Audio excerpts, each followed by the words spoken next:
Give us a quick origin story. How were you introduced to movies? Okay, yeah. So based out of Atlanta, I've been able to travel a little bit and work in places like New Orleans, Puerto Rico, Prague, AC. Basically, kind of started off always knowing that I had a love for film and TV at a young age, just always watching and kind of not necessarily paying attention to the story, but just like the design aspect and how things are shot and how, things look cool to me. And like I might notice things that maybe other eyes don't, like, oh, like his jacket was that way in one scene and now it's cut to this, or like that doesn't look like that's in place, like driving my parents crazy. Like just watch the movie. But just always kind of had a love for it. Kind of got into it when I went to school because I wasn't really sure, like, college, like, I don't really care about college, not for me, but I didn't know exactly what I wanted to do. I was like, I want to do same, but I think everybody's just like, what do you want to do? I don't know. Like, I have no idea as a kid, like, what I'm supposed to do. I just know it's film and TV. Essentially, I remember I was in high school and this college came to visit and it was out off the state and they had a media program. And I never knew that you could go to school for, film because I always thought that's like something you just kind of get into. So I looked more into it and they had a mass media program, which is more emphasis on like broadcast journalism, which is what my major was.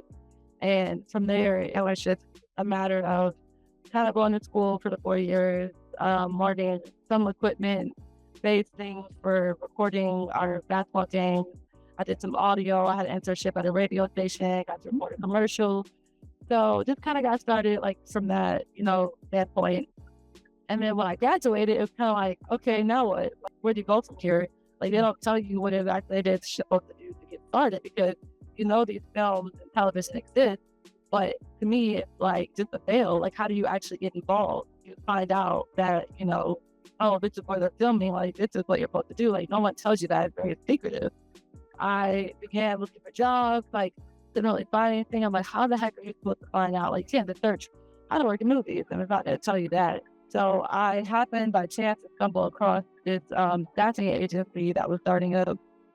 And it was out of the new studio that's being built in Fayetteville, which is called Pinewood at the time, now Trilla.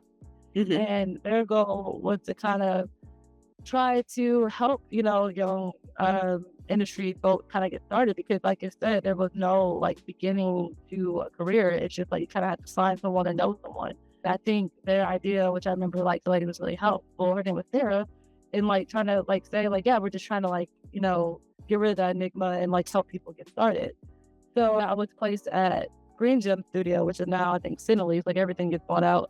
And I worked in the lighting and grip department there, just kind of like as an administrative kind of assistant, helping with like paperwork, computer rental stuff that came out. But with that being said, that helped me like kind of get my foot in the door because I'm finally on a studio lot, which then other things are being filmed at. So anytime somebody would come pick up equipment, I'll open my mouth like, hey, like, my name's Megan, like I went to school, love to like, figure out what it is there to do. Then I learned early on, like some of my entry level positions, production assistant. There was like the office. I didn't really know about that yet. I think that the office is kind of like the entry level production assistant job. And so from there, I kind of get my resume to different people. I talked to the vice president, Chris Bagwell, who was over at Gems, and I really credit him to help me get my career started because I think he knew that, as much as I was good at that job and he would have had me as his assistant, he was like, no, you're bigger than this. Like, I know you want more. You went to school for this. So he agreed to pass on my resume to a production that was starting on the lot, and it was called Satisfaction. It was a USA Network show. And it's just always like divine timing. And that's why I always say it's all about just opening your mouth because they were looking for another office production assistant at the time. And so I went and interviewed, I got hired, and that began like my career essentially. I finished that show and then across the lot, my friend was like, go walk your resume across. There's a show that's about to start up. I'll walk your resume over there and see if they're hiring. So I did. And again, timing. And it was like, yeah, let's interview. I got hired and it became Stranger Things. And it was season 1 of Stranger Things. And, who knew at the time it was going to blow up to be that big, but it did. Want to start your career in film?